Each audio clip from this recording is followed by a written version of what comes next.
Hey guys, कैसे आप लोग। मेरा नाम है C Kishan Kumar. I am the faculty for CA taxation and strategic management. Now इससे पहले मैं ये वीडियो स्टार्ट करूं, let me tell it categorically कि मैं जिस कंपनी का आप नाम देख रहे हो, Nykaa, Zomato and Paytm, in companies को मैं एज अ कंपनी रिस्पेक्ट करता हूं। ड्यूरिंग माई लेक्चर्स मैं इन सबके बारे में, इनकी जो इंस्पायरिंग स्टोरीज है वो मैं बताता हूं। जो इनोवेशन किया इन्होंने, what they have done good, ये सब मैं क्लास में बताता हूं। बट अभी कुछ ऐसी हैपनिंग्स हुई है मार्केट में जो मुझे लगता है कि as a business student, as a commerce student, या as a any person who is interested in investing and business must know this. See, मैं थोड़ा सा आपको याद दिलाना चाहता हूं। पिछले 2-3 साल में ये तीन company, Paytm, Nykaa and Zomato, इन तीनों कंपनी ने लिस्टिंग की थी। इनका आईपीओ आया था। आईपीओ मतलब इनिशियल पब्लिक ऑफर, जहां पे प्राइवेट कंपनी अपने शेयर्स पब्लिक ऑफर करती है और किसी रिकॉग्नाइज्ड स्टॉक एक्सचेंज पे लिस्ट हो जाती है। अब पेटीएम ने जब अपना आईपीओ लेकर आए थे, इनका आईपीओ का प्राइस था पर शेयर 2150 रुपीज, मतलब 2000 प्लस पर शेयर का दाम था।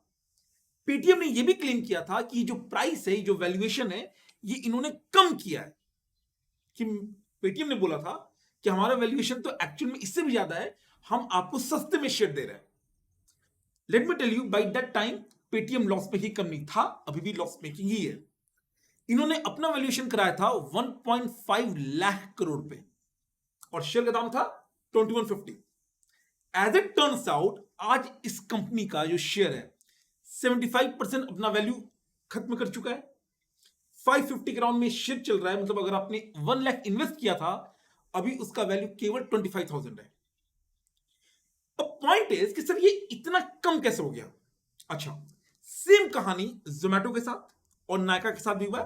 60-70% ये कंपनीज भी अपना जो आईपीओ का प्राइस था उससे कम पे ट्रेड हो रही है।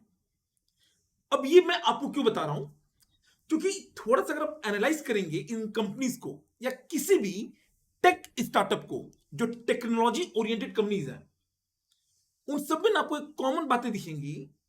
और मैं इसे स्कैम इसलिए बोल रहा हूं, देखिए, इन कंपनीज का जो वैल्यूएशन होता है, वो कंपनी का वैल्यूएशन कौन करता है? कुछ इन्वेस्टमेंट बैंकर्स। अब ये वैल्यूएशन ऐसा लग रहा है कि जानबूझ के बहुत हाई पे होता है। अब इमेजिन कीजिए, जैसे पेटीएम है। पेटीएम का स्टार्टिंग में वैल्यूएशन बहुत कम था।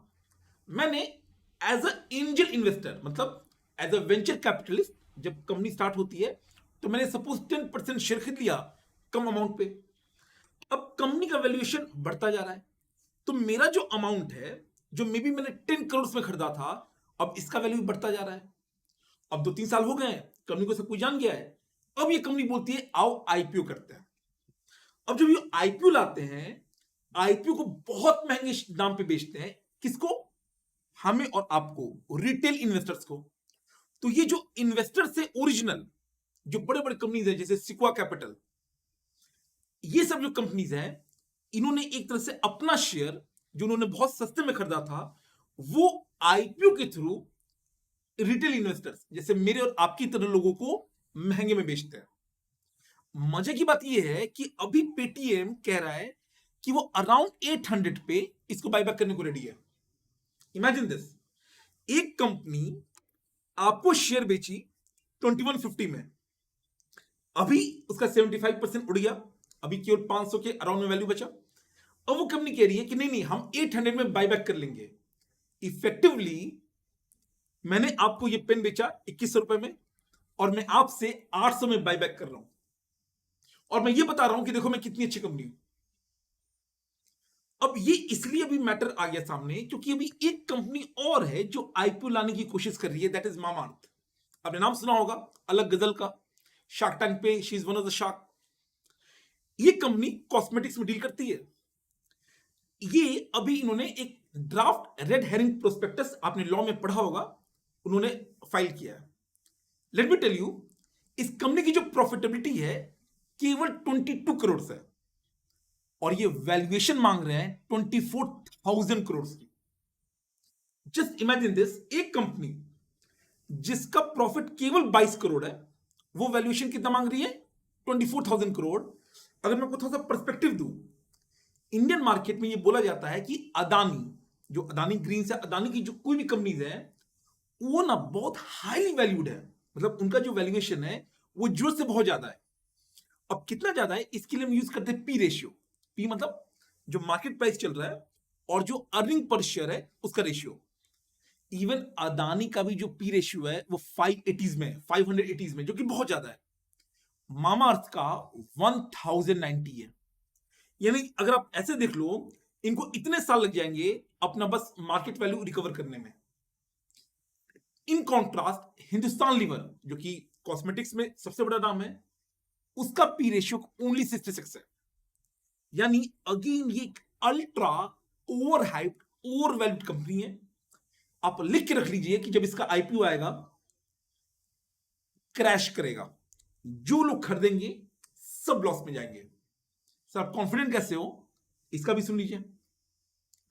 देखिए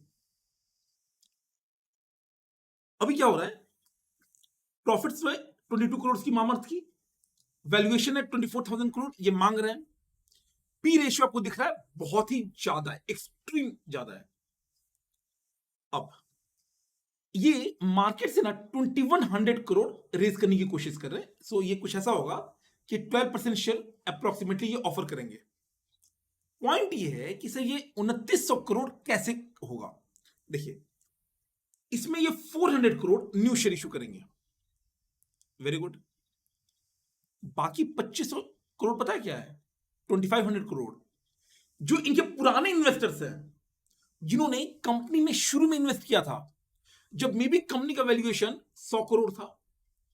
अब इमेजिन कीजिए कंपनी का वैल्यूएशन 100 करोड़ था, मैंने मात्र 1 करोड़ लगाया और मुझे 1% मिल गया। अब कंपनी का वैल्यूएशन मल्टीपल टाइम्स ग्रो हो चुका है, 240 टाइम्स। ये 1 करोड़ मेरा भी 240 करोड़ का हो गया। तो यहां भी यही हो रहा है कि जो ओल्ड इन्वेस्टर्स हैं, ये तो न्यू शेयर इशू होगा, बाकी जो ओल्ड इन्वेस्टर्स हैं वो अपना ऑफर फॉर सेल कर रहे हैं। अब मैं नाम तो नहीं लेना चाहिए, बट मानिए XYZ कोई सेलिब्रिटी है, उन्होंने मामा अर्थ में इन्वेस्ट कर दिया था, वो अब अपना शेयर किसको बेच रही है? आम जनता को। नतीजा क्या होगा? उनको तो 100 टाइम्स प्रॉफिट होगा। बट ये जो वैल्यूएशन जो मैं आपको बता रहा हूं कि अल्ट्रा ओवर वैल्यूड है, जैसे ये लिस्ट होगी, ट्रेडिंग स्टार्ट होगी, ये गारंटीड नीचे गिरेगा। तो जो किस्सा जोमैटो नायका में हुआ है, मुझे लगता है कि उससे भी बुरी स्थिति इसकी होगी। इसलिए अच्छा सर क्या ये इलीगल है? Answer is no.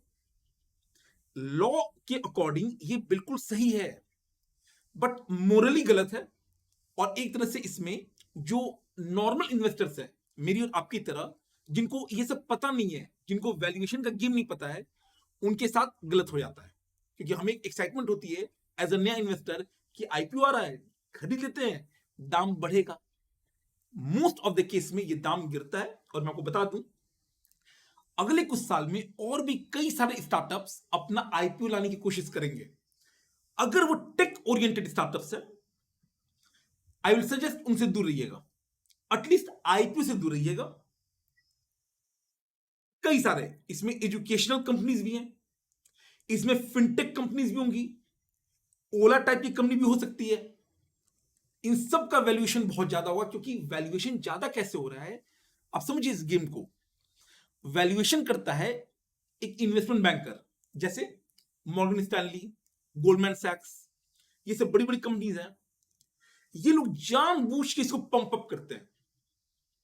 Real value उतना नॉर्मली नहीं होता है, क्योंकि सब mainly these are loss making companies. Mamaearth profitable है, बट वो भी कितना?